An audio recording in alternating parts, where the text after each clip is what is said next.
Canadians will look at this scenario and wonder, why is the government not operating? Why are they not moving things forward? Why is this pause happening right now? Are you just trying to stay in power? And I think they'll be punished for that, to be quite frank with you.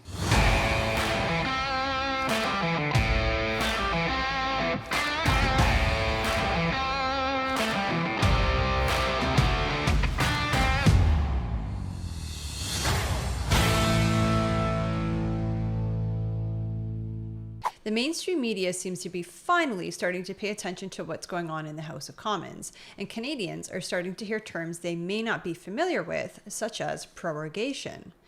In this video, we break it down, as well as tear apart the lies and misinformation that the mainstream media continues to peddle. Let's take a look.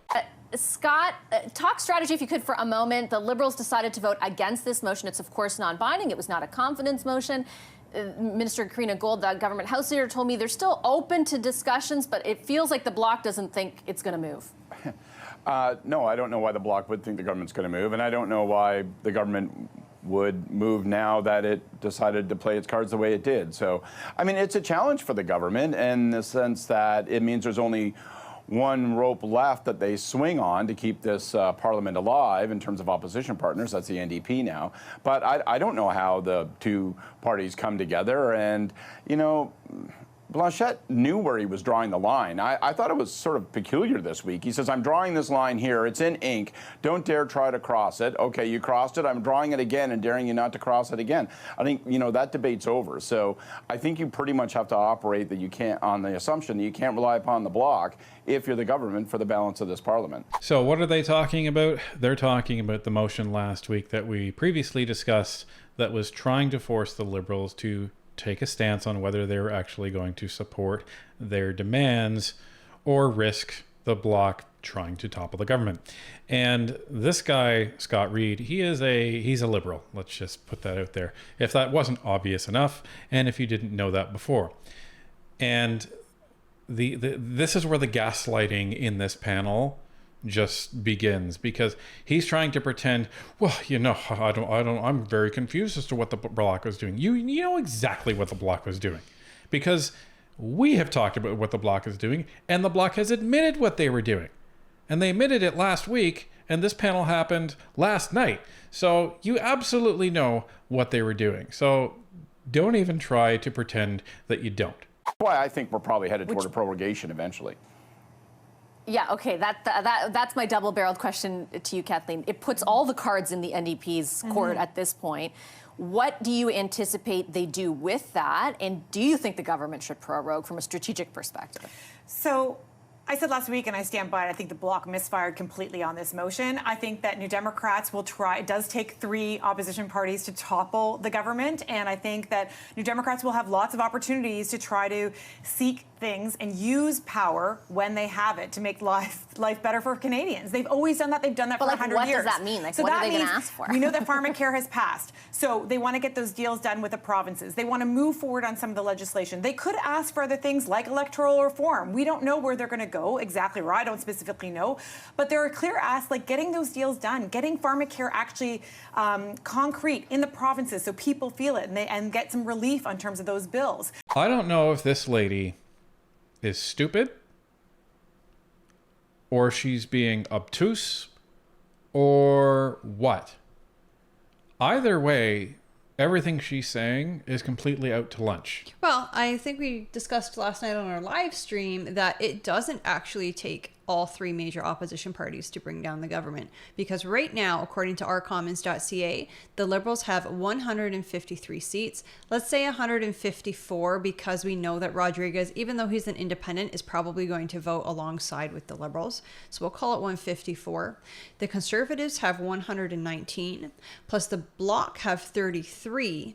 They would only need an additional 3 votes from somewhere in the House, whether that's from the NDP, whether that's from the Green Party and an independent, or all 3 independents, to topple this government.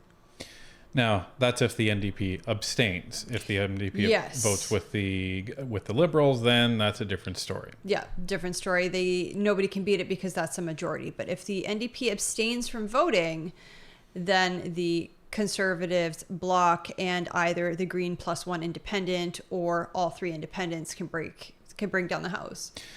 But when she's talking about, well, you know, the NDP would want to get more things done, like get pharmacare into these provinces, that's not going to happen for another year after the pharmacare bill gets passed for royal assent. Because it says in the bill that there's all these committees that need to be set up, and a national drug formulary needs to be set up, and all of this other stuff needs to be set up before this actually even happens. And then they want to spend all this money setting up a brand new drug agency in the federal government. It's wasteful is what it is, because all the provinces and territories already have some form of pharmacare in place. As I was saying again last night on our live stream, it's not necessarily free. You may have to pay some sort of deductible. You may have a copay, and you may not even qualify for it. You have to fit certain criteria in which you're deemed as not being able to afford your medication. But all of them have something in place to help people with their medication costs. And for her to say, well, you know, they may want to get more. Well, sorry, that train has left the station with all of Jagmeet's remarks when he tore up the agreement. He said Trudeau doesn't deserve another chance. He said Trudeau is a terrible leader. He said Trudeau is done. He's done all of these things. He said we're not going to enter into any new agreement with the Liberal government. So you're done. You're absolutely done. And if you go back on that, then everyone is just going to know what they already suspected you of in the first place, which is you're a liar, you're a cheat, and you're corrupt. And frankly, that's why that one gentleman called you a corrupt bleep right outside the House of Commons. Because everyone sees you for what you are. So for them to say, oh, well, you know, now's the opportunity for the NDP had their opportunity when they had the supply and confidence agreement, and they decided that they were done and they tore it up. You can't then go back to that. Like, give me a break. This lady has no idea what she's talking about. And if they're talking about electoral reform, let's just look at the pharmacare bill, which they fast-tracked through, okay? So they came to agreement in March. They introduced the bill in March. And then what happened? It's still not passed, and it's October, folks. Well, it takes a long time to pass a bill through the House and through the Senate. But I think the important thing here is that this time last year, the NDP promised their base at their convention in Hamilton, Ontario, that they would get single-payer, universal pharmacare. And this pharmacare bill is neither. It's anything but that. But in terms of prorogation, I think it would be smart, frankly. I mean, I wouldn't want the government to do that, but I think if I was sitting in the Liberals camp, I would say to them, yeah, prorogue. Get to October, prorogue, take a time out, you know, start up in the new year and keep on going. And then hopefully, whether it's the economic situation, people's affordability crisis, people will be happier post-Christmas. Hopefully the who world knows? has You know, changed. maybe it'll be a Christmas surprise. Yeah. Just on that note, Shakir, this week, as I was saying, I interviewed the government House leader. I asked her point blank about whether prorogation was on the table. She was actually very direct in saying, no, it wasn't. Many people contacted me after that and said, well, you know, ultimately that's the Prime Minister's decision. So she may not be in the know and able to say that, but it doesn't mean that truly it's off the table for the Prime Minister. Do you think that's a fair comment? Yeah, I think that's fair, but I think, listen, prorogation, it's going to save them and buy them some time, and I totally get that. But I feel like the Liberals have this narrative that they put out there that they're the party that comes to Ottawa, that comes to Parliament, you know, pushes for the business of Canadians, pushes for legislation, and all the opposition parties, they obviously point to the Conservatives. They're the ones playing political games. They're the ones that don't want to move things forward. I think prorogation flies directly in contrast to that narrative the Liberals are putting forward. And sure, they could do it to save their skin, but I think a lot of voters and a lot of Canadians will look at this scenario and wonder, why is the government not operating? Why are they not moving things forward? Why is this pause happening right now? Are you just trying to stay in power? And I think they'll be punished for that, to be quite frank with you. So I'm not sure it's a smart strategy. It is buying them some time, but I'm not sure it's a smart strategy in terms of winning favor with Canadians.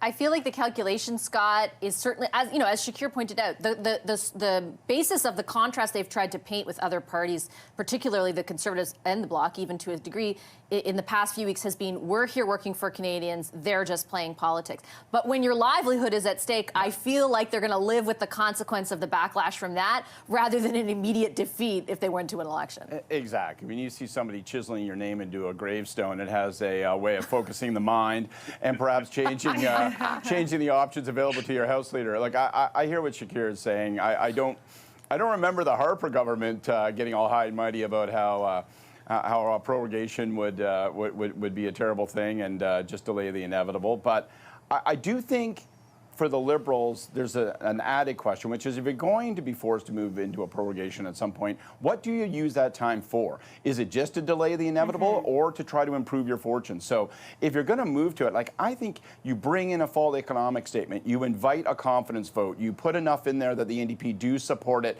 then you call a prorogation on the basis of strength, and then frankly, you have a real examination as to what you're going to do. Does the Prime Minister step down? You use that prorogation to have a leadership race. If he's not going to step down, how do you reorient your agenda completely? You're going to have to come to grips with the consumer carbon tax. So don't just call a prorogation and then go fishing. You're going to have to use that time, if you're forced to take it, to advance your fortunes in some way.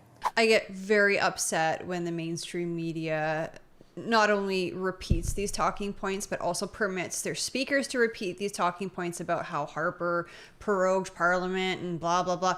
This is the reason why Harper prorogued Parliament in 2008. So what had happened was the Conservatives had just won a minority government 6 weeks prior. And then the Liberals, led by Michael Ignatieff, also the NDP, which were led by Tom Mulcair at the time, plus the Bloc, decided that we're going to vote non-confidence in this government, but instead of going to election again, the NDP and the Liberals were going to join forces, form a coalition government, and ask the Governor General to allow them to govern instead of the minority Conservative government. Now, this is all perfectly legal under our Constitution. However, it would have caused a constitutional crisis in this country because even though the Constitution says it's okay, Canadians would have been upset. That's not what Canadians voted for. We would have felt shortchanged. It would have felt wrong. Doesn't really matter what the Constitution says in this case because even though the Constitution permits it, it's causing a crisis in that it doesn't align with what the people voted for.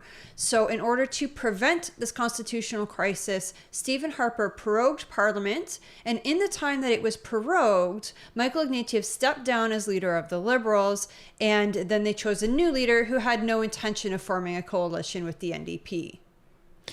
So when we're talking about prorogation and proroguing Parliament, what are we talking about? So let's get it right from the source, as we like to do, which is the House of Commons Bosch and Gagnon Green Book. The Green Book, as it's more commonly called. So this is the definition that I had read last night on our live stream. I'll read it again. It is on pages 392 and 393. So prorogation of a parliament, a prerogative act of the Crown taken on the advice of the Prime Minister, results in the termination of a session. It is possible to prorogue a session of Parliament by proclamation when the House is sitting or during adjournment. That means either like now while the House is sitting or during a break like the Christmas break. Both the House of Commons and the Senate then stand prorogued until the opening of the next session. Parliament meets for a new session in the normal manner on the date set in the proclamation. Parliament is prorogued either by the Governor General or the Deputy of the Governor General in the Senate chamber or by proclamation published in the Canada Gazette. When Parliament stands prorogued to a certain day, a subsequent proclamation or proclamations may be issued to advance or defer the date. In the new session, the government is required to table a document outlining the reasons for the prorogation. So, to really summarize that, think of it in hockey terms, since we're all familiar with hockey. You have different breaks throughout a period of hockey. You know, when the whistle blows and you go to commercial break and stuff like that. Think about those commercial breaks as you are, going on constituency week or something like that. So there's a pause in the action. The players kind of rest and they move around. They're still on their teams and they're still in their positions, but they're still in the game. And that period stays the first period of hockey. Now, when that period ends, you then go to a brand new period. The time resets and it almost feels like a whole new game, except the score the score doesn't change. But when it comes to Parliament, it's almost the exact same thing. So when the Prime Minister prorogues Parliament, it's the end of the period, everything resets, and you go into the next period as a brand new number. So you'll move from the previous session into the next session in terms of number, and all the government business is thrown in the trash, the ice is clean, and sides change ends, and you are in a brand new session of Parliament. So that's what that means. Now the catch is the government has to issue what's called a throne speech, and they have to do this after either an election or after government prorogation. And this is where they speak in the House of Commons, laying out the agenda of what they want to accomplish, and then the House votes a confidence level in that throne speech. So they are immediately faced with a confidence vote. Now, this is where there's going to be risk for the Liberals. They're going to be faced with a confidence vote at least one more this fall. They know that for sure. And they would be faced with a confidence vote once they prorogue. So the question is what's going to be your angle here? If the Liberals are smart, when they prorogue, they're going to spend all that time choosing a new leader, laying out a new agenda, assuming they're going to be defeated, and having their election platform ready to go. Well, I think for the Liberals at this point, it's not a matter of winning or losing the next election. It's a matter of not losing as many seats. Right. I think the most that they can hope for is to be the official opposition, but they're not even on track to winning that at this point if things go, the worst case scenario for them. And some polls suggest, like Angus Reid, that they would be in third place. So things are not looking great for the Liberals right now. Now, there's essentially two options for Justin Trudeau. He can prorogue and come out of it as the party leader and remain the Prime Minister, or he can prorogue and step down, and then somebody else takes over as the leader, and they will be Prime Minister once the House returns. Now, it makes me wonder if he will step down, because if he steps down as leader but keeps his seat, okay, that's one thing. But if he steps down as leader and has to vacate his seat, or chooses to vacate his seat, because to me, Trudeau's not the kind of guy who will step down as leader and just stick around to help support the party the way that Aaron O'Toole and Andrew Scheer have. I think if he steps down, he's stepping down and he's leaving his seat and he's leaving politics. That opens up the Liberals for the possibility of losing a seat in a by-election. Now, we're running really close to the deadline for another by-election, because within 9 months of the general election, so that would be January to February of 2025, any seats that are vacated do not go to by-election. They just wait for the general election. And that's because by-elections are expensive, let's face it. Plus, why would you want to go to a by-election and then maybe 6 months later go to a general election? It's a lot of money that Canadians don't need to spend. So, point being, if Trudeau steps down as leader and vacates his seat immediately, that's another by-election that the Liberals are going to have to go to. So, hopefully that explains what prorogation is. It's a pause, and then they come back and they resume, just like in a flipping periods in a game of hockey, and it's going to come down to what they think is going to happen. If Trudeau's ego takes over, he may not prorogue at all, and he'll be like, "No, I'm not running away. I'm standing up to the bullies." But Trudeau has prorogued Parliament before to get out of a scandal and went to an election in order to evade a scandal. So he has a history of doing that. It's possible he could do that again.